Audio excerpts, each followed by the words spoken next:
Hello, welcome to Barry's Economics. So today I've got a theory for you, a mad theory, but I swear it's correct. And you're gonna think it's crazy, but honestly there's something to it, and it involves zombies, your prefrontal cortex, and Mark Zuckerberg. Stick with me. So, zombie movies. From 1932, when the first zombie movie was made, Zombie! which is a film called White Zombie, starring Bela Lugosi. Not the romantic lead that you choose unless your type was aggressively Romanian. So from 1932 all the way to 2002, do you know how many zombie movies were made? Of course you don't, because who knows that? But the answer is 144.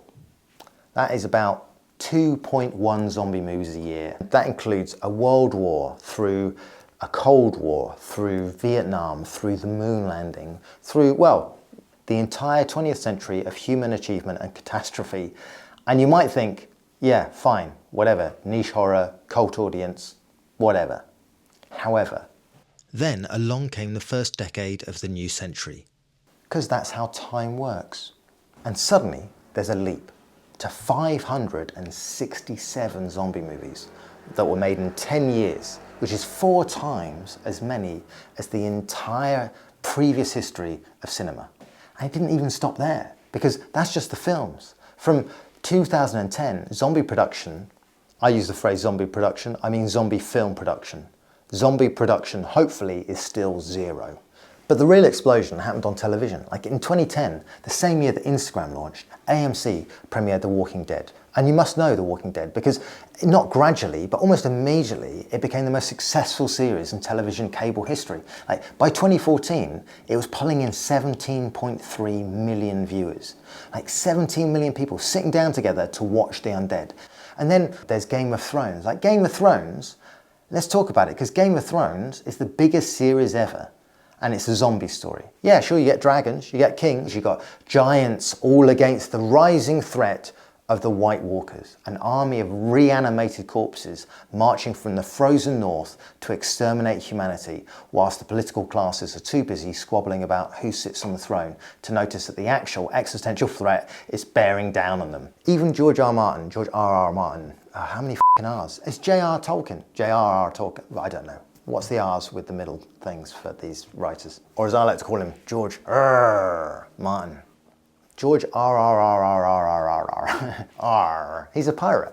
Even George R. Martin has said himself that the White Walkers are the real subject of the story of Game of Thrones.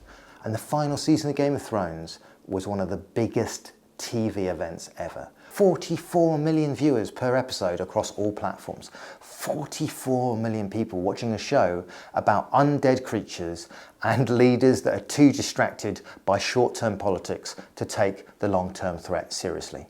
Bit on the nose. And then, of course, in 2023, HBO released The Last of Us, which is a show about a zombie fungal apocalypse, which averaged 32 million viewers per episode, which made it HBO's most watched series ever. So what happened? Because I don't think it was a sudden worldwide simultaneous interest in the undead. And also, nothing really changed in film production. It's not like zombies were suddenly easier to make, or like CGI caught up at exactly that time and suddenly you can make realistic zombies. Like nothing happened in film production to make it more likely that there's gonna be zombie movies. But there was an explosion. Why? And it's interesting because in the past there have been movie themes that have tracked current events in the zeitgeist. For example, atomic monster films like Godzilla, where nuclear anxiety gets externalized onto giant creatures. Wiping out a city of 6 million in a holocaust of flame. All modern weapons failed. Is this the end of our civilization? Or in the 1950s, American alien invasion and body snatcher films, which embodied the fears of Cold War communism. The fear that your neighbour has been quietly replaced by something that looks human, but is actually a communist. Because that's what art does. It's what stories do. They find imagery and language for things that either we can't quite express, or they distill something that we are unconsciously aware of, but is growing. And they find a form for it. So what's happening around us from the turn of this century onwards? Well, from the mid-90s, the internet was first in people's homes, and suddenly fears that came with it. Like in 1998, you had the first think pieces about email and the internet destroying productivity. This woman who we'll call Jamie is an addict. Her drug of choice, the internet. But at the turn of the century, that accelerated exponentially, with company after company vying for your social attention. Then Facebook launches in 2004, 2006, Twitter, 2007, the iPhone, a supercomputer in your pocket, connected to everyone all the time, forever. 2009, algorithmic feeds start replacing chronological timelines. That's the moment that a machine starts deciding what you see, based not on what's true or important or good for you, but what keeps you staring at the screen. Zombie film production goes vertical at almost exactly the same timeline. Now, is that proof of anything? No. Correlation is not causation. But it is, as the scientists say, very interesting. Because here's where it gets properly weird, right? The human brain thinks, perceives in metaphor, right? So in 1980, George Lakoff, who was professor of cognitive science and linguistics at the University of California, Berkeley, and philosopher Mark Johnson, published a book called The Metaphors We Live By. And what they argued in the book, based on linguistic analysis, was that metaphor isn't just flowery, decorative, nice-to-have language. No. Metaphor is the architecture of abstract thought itself. It's the fundamental mechanism by which the brain processes concepts that aren't physically in front of it. Happens all the time. You think metaphorically. You can't not think metaphorically. The simple thing, prices rose. They didn't go up there, And more is, it's a metaphor, more is up. You use it all the time. How you could possibly understand going off the fiscal cliff. So first you have to understand the economy as moving from the past to the future. So if you look at graphs of the economy, they will go left to right. Left is former, right is future. When your graph of the economy is going up, that's a quote, a good thing. More people are earning more money. So what is the fiscal cliff? It's a disaster. It means bad is down, good is up, past is on the left, the future is on the right. So you're structuring this thing metaphorically, but you're saying something that is important economically. Things are looking up. Why is the future above you? Well, it kind of feels right though, right? I'm drowning in work. No, you're not. You're at the desk. You're probably fine. In fact, you probably just got a lot of emails. I've got a mountain to climb. Nobody says, well, I've got a large amount of work ahead of me and the difficulty will increase incrementally before eventually plateauing. They say, I've got a mountain to climb. And you instantly know. You feel it in your legs even. Like your brain did that without asking. Anyway, since then, since Lakoff wrote his book, the neuroscience has caught up.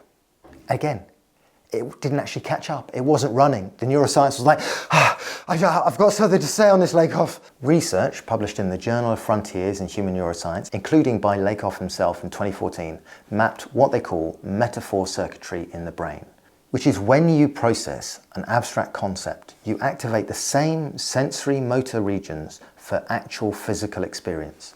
The concept of time, your brain reaches for the spatial image of something ahead of you. The concept of social pressure, your brain activates the same regions associated with physical weight on your body. Moral purity, the brain reaches for physical cleanliness, which is why when people feel morally compromised, they're measurably more likely to want to wash their hands. Absolutely true. And this was shown in a famous experiment by researchers Zhong and Lillekvist. Man, Lillekvist, why have these scientists got such difficult names to pronounce? Lillekvist, Linné at Northwestern University in 2006. And they found that people who had been asked to recall an unethical act that they did were significantly more likely to choose a free antiseptic wipe over a pencil. Our brains don't distinguish cleanliness from moral cleanliness. They are, neurologically, the same thing to our grey matter. The metaphor is the thought, not just added on top of the thought. And this is the crucial implication in the words of cognitive linguist Paul Thibodeau. Good luck pronouncing that, Barry. Just put it on screen. Could we just put it on screen? Thibodeau. I can't say that. He's a proper man. I can't say. Let me repeat that. In the words of cognitive linguist Paul, we're on first name terms, at Oberlin College, who ran experiments published in 2011 and 2013, the metaphors we use shape how we solve problems. For example, when crime was described as a beast preying on a city, people wanted punitive solutions. But when crime was described as a virus infecting a community, people wanted social intervention. Exact same situation, same data, same crime rates, different metaphor, completely different policy conclusions. Metaphors are not decorative. They shape the way we problem solve and interact with the world.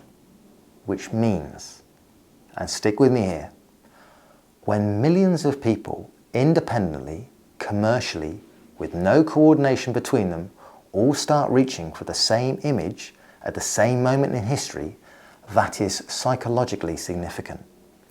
That is the brain doing what the brain does, finding the concrete picture for a threat that it can feel, but it hasn't yet named. It's like market price, which no single person sets. It's just like millions of individual decisions, uncoordinated, that all produce a movement, a reaction. The price isn't random. The zombies aren't random. Stick with me. They started making zombie movies because people were interested in zombie movies, and boy, did we take to them. So what is a zombie clinically? A zombie has no memory of the past, no conception of the future. It is entirely absorbed in the present moment. It is driven by a single appetite that can never be satisfied, and it converts everything it touches into more of itself. Now, let me describe something else using those exact words. It wants one thing. It always wants one thing. Your attention, your brain. It doesn't care about your name.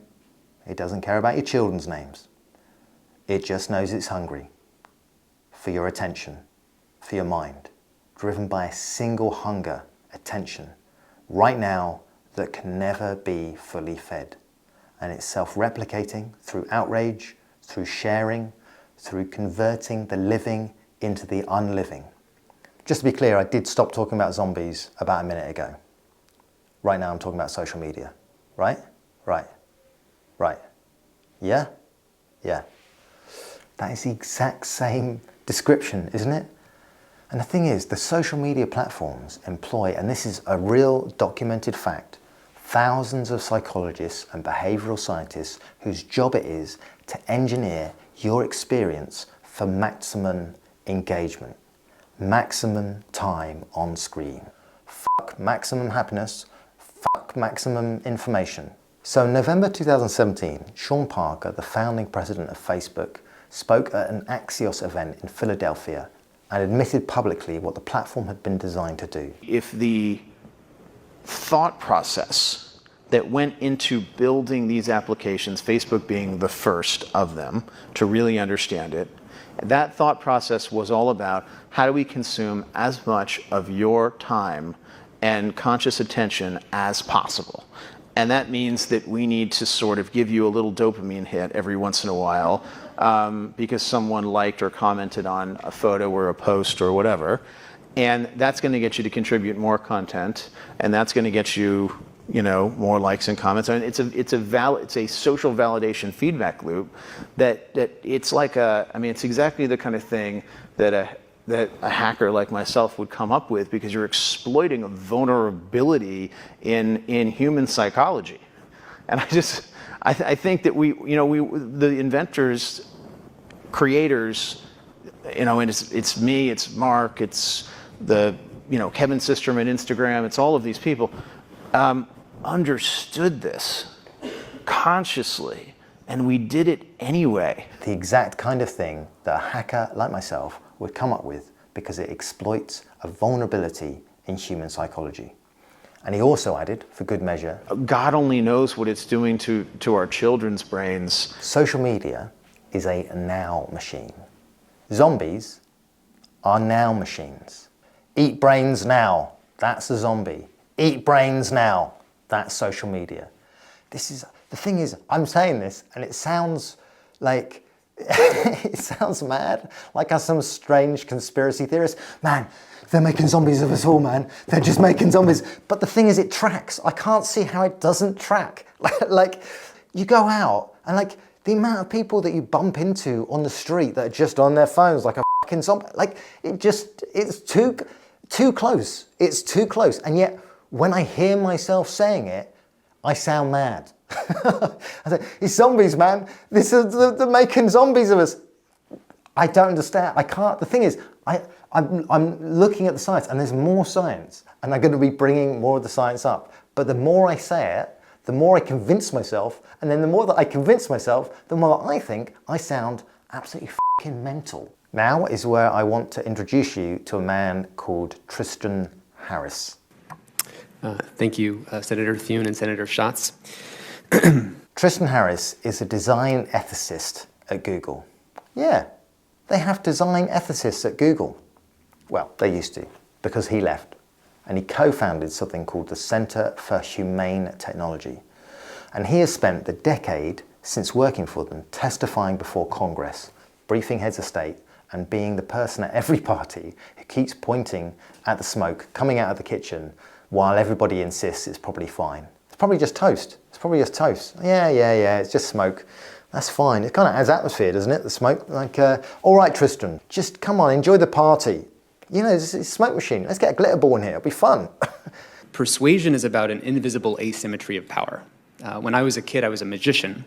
And magic teaches you that you can have asymmetric power without the other person realizing it. You can masquerade to have asymmetric power while looking like you have an equal relationship. You say, pick a card, any card, while meanwhile you know exactly how to get that person to pick the card that you want. And essentially what we're experiencing with technology is an increasing asymmetry of power that's been masquerading itself as an equal or contractual relationship. And Tristan has a very disturbing phrase for what social media did next. Once it had figured out attention was the game. In the race for attention, because there's only so much attention, companies have to get more of it by being more and more aggressive. I call it the race to the bottom of the brainstem. The race to the bottom of the brainstem. Brains. So it starts with techniques like pull to refresh. So you pull to refresh your newsfeed. That operates like a slot machine. It has the same kind of addictive qualities that keep people in Las Vegas hooked to the slot machine. Other examples are removing stopping cues. So if I take the bottom out of this glass and I keep refilling the water or the wine, you won't know when to stop drinking. So that's what happens with infinitely scrolling feeds. We naturally remove the stopping cues, and this is what keeps people scrolling. Useful and respectful of your time is not as profitable as triggering the part of your brain that is older than language, older than mammals. That part that kept your ancestors alive on the savannah when something was trying to eat them.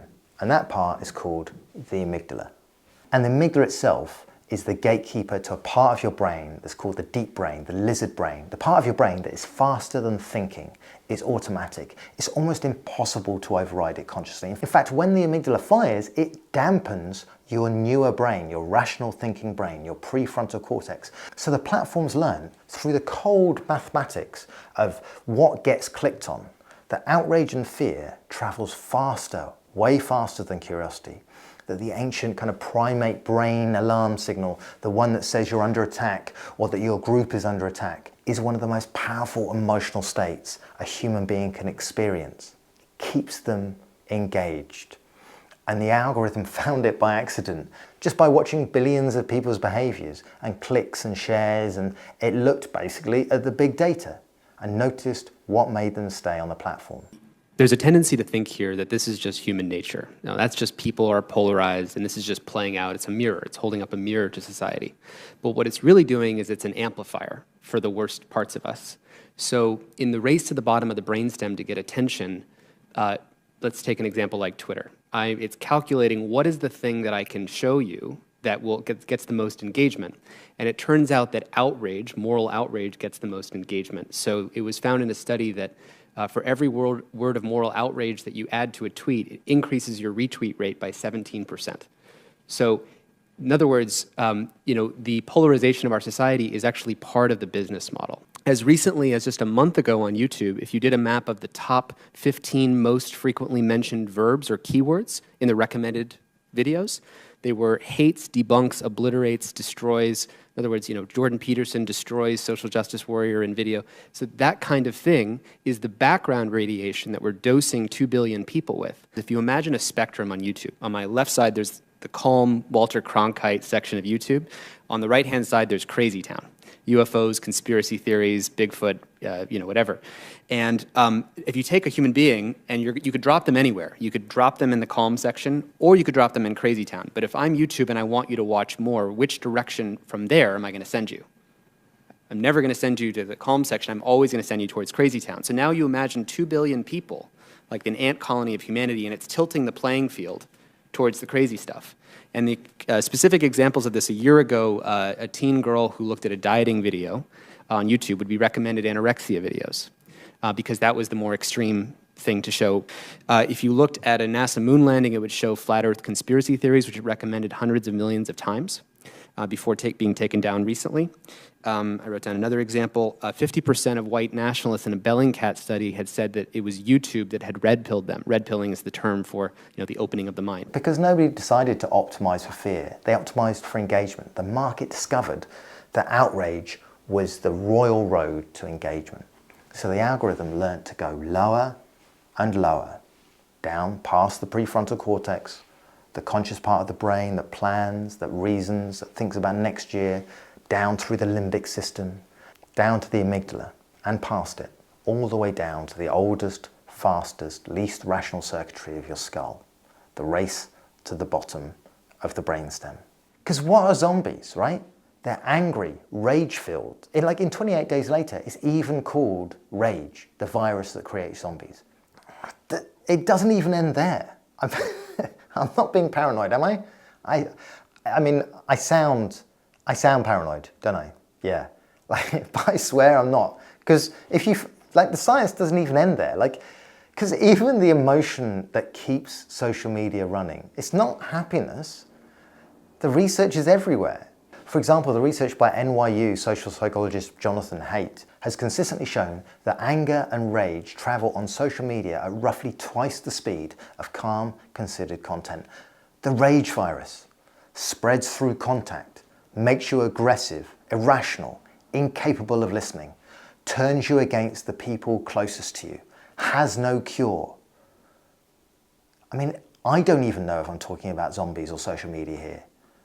That's pretty much a direct quote from Jonathan Haidt. Am I talking about zombies or social media? If nothing else, it's a hell of a metaphor, isn't it? The point is that it exploits a flaw in human cognitive architecture. And that flaw, unleashed at civilizational scale, is creating genuine carnage. It's running rampage through our communities, creating hordes of people who aren't connecting with reality. Sorry, I was talking about social media there. Or was I? Yeah, I was. I was there. Or was I? Yes, I was. I was talking about social media. I wasn't talking about zombies. Or was I? Was I talking about zombies? I don't know, actually, myself right now.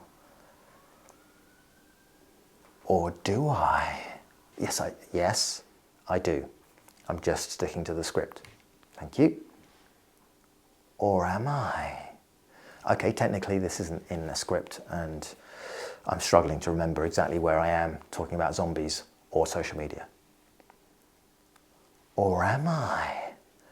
Okay, Barry, this is getting a bit old. It's a little bit of an extended bit that I don't know whether it will make the final cut. Or will it? Kenny's enjoying it. Or is he? Yeah, he is. Kenny's really enjoying it. He's laughing at the back there. You can hear him. Or can you? Yes, you can. You can hear Kenny. Kenny's obviously there laughing, and he's enjoying this kind of riffing in the middle. Or is he? Yeah, he is. Yeah, he is.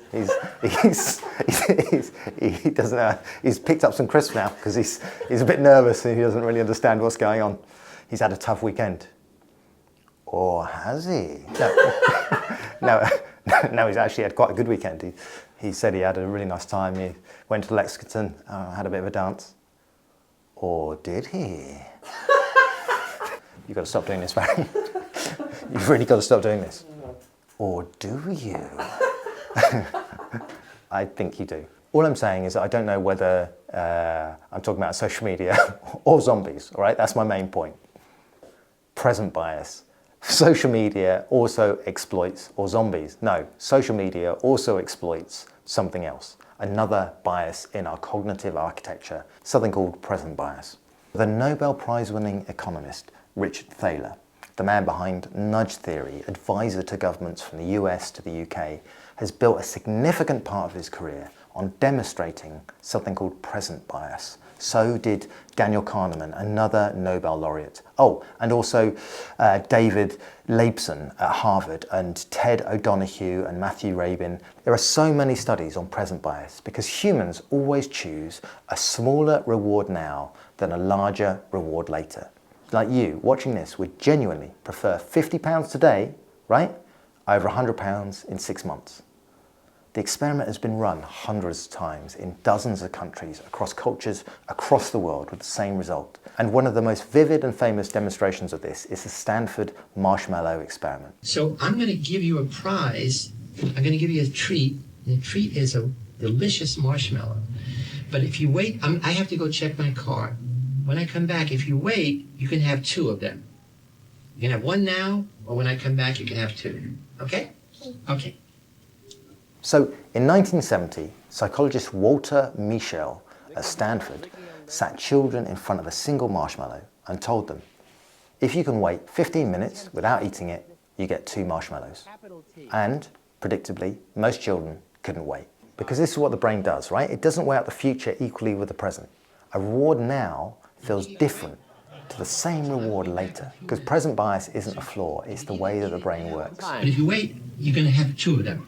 Okay, I'll be back. The brain evolved in an environment of immediate scarcity where the future was just actually hypothetical. But the saber-toothed tiger that was right in front of you was not hypothetical. So a brain that felt that the future was as vividly real as the present would have been, well, I don't know, maladaptive, unable to survive. So the brain prices the present at a premium and the future is kind of neurologically fuzzy.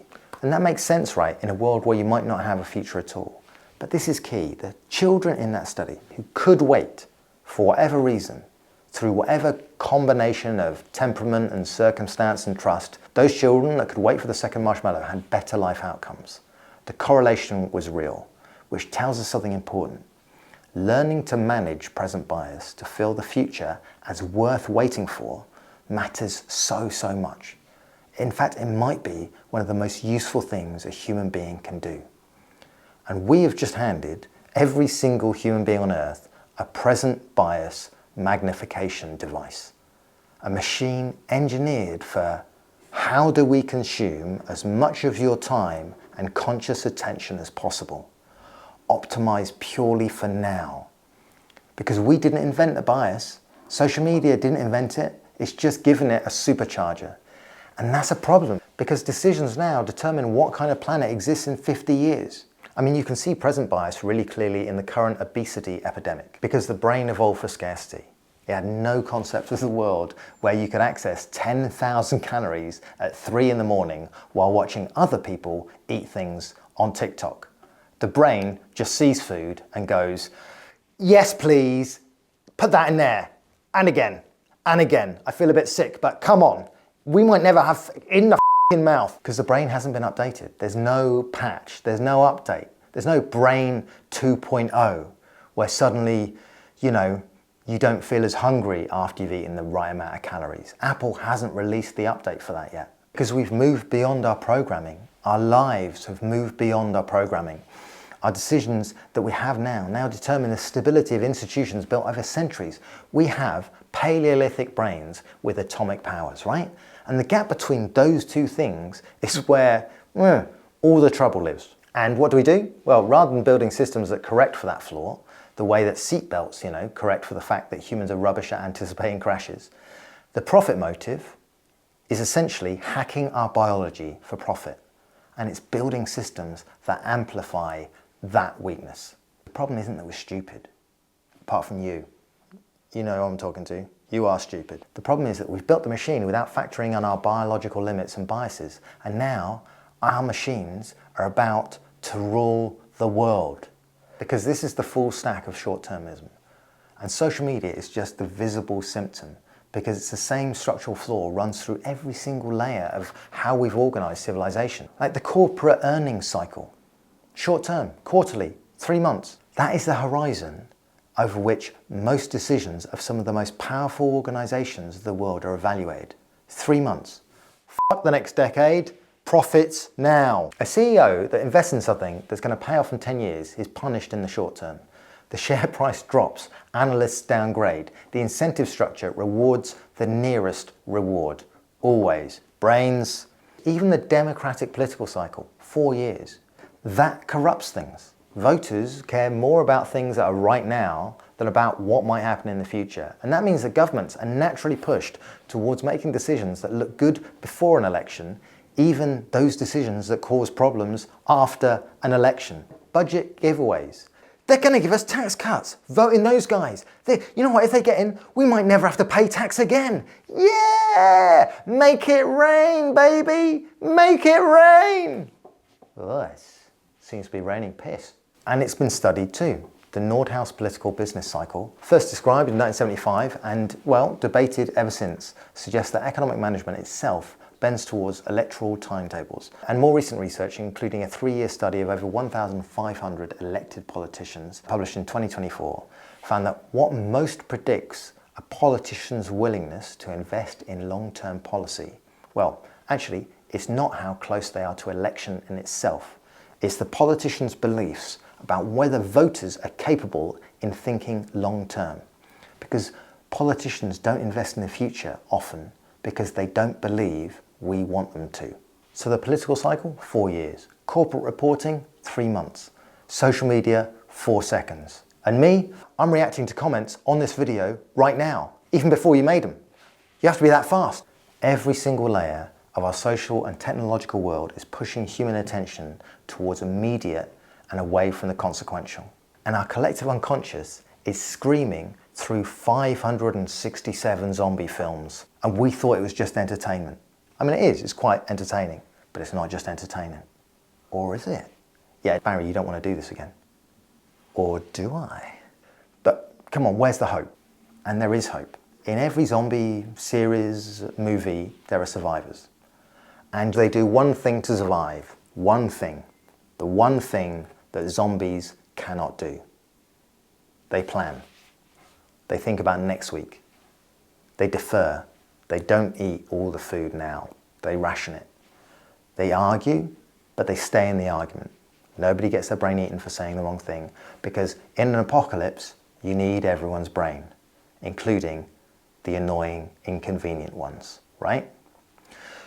Yes, even them, because the antidote to present bias is creating space between the impulse and the decision. And there are ways of doing that. There's just not enough of them, but it's possible. It's what seatbelts do. It's what pension auto-enrollment does. The pension enrolment is a perfect example because Richard Thaler's nudge unit at the UK government helped design a system where you're automatically enrolled in a pension unless you opt out, and saving rates went up dramatically because the system corrected for the bias rather than fighting it. That's what this is a great title, the Welsh Government's Future Generations Commissioner does, which is a statutory body whose job it is to make long-term thinking legally required in public institutions. Because the seatbelt accounts for the fact that we're bad at predicting crashes and it engineers around it. The pension enrolment scheme did the same thing. These aren't utopian ideas. Seatbelt, what you like, you dreamer. No, I don't want a belt around me. I want to be free and I want to get loaded and I want to have a good time. And that's what we're gonna, oh fuck, I'm dead. Which is how you die. You do say, oh fuck, I'm dead when you die. I don't know if you've been present at a death, that's how it happens. Oh fuck, I'm dead. These ideas are seatbelts for the brain. And there are more of them. For example, it's what the New Zealand wellness budget does. It measures government success in decades, not quarters. These aren't radical ideas. They are engineering solutions to a known architectural flaw in our own brains. We know what the zombie is. We know what it does. We know what the survivors do differently. Zombies can't cooperate. The horde has no coordination, no negotiation, no ability to say, I think I'll have the brains later. Yeah, I just want to do a bit of crocheting. Because what is a zombie? It presses forward, together but alone, each one driven by the same appetite, but none of them in a meaningful relationship with each other. No, that's Twitter. That is Twitter, it's not zombies. Yeah. Or is it? If we let present bias win in our politics, in our platforms, in our institutions, that is what we become. Just one mass of people slowly moving in the direction of now. The only question surely is whether we're going to be in the horde or the survivors. You know? I mean, on Twitter, I definitely feel like I'm in the horde.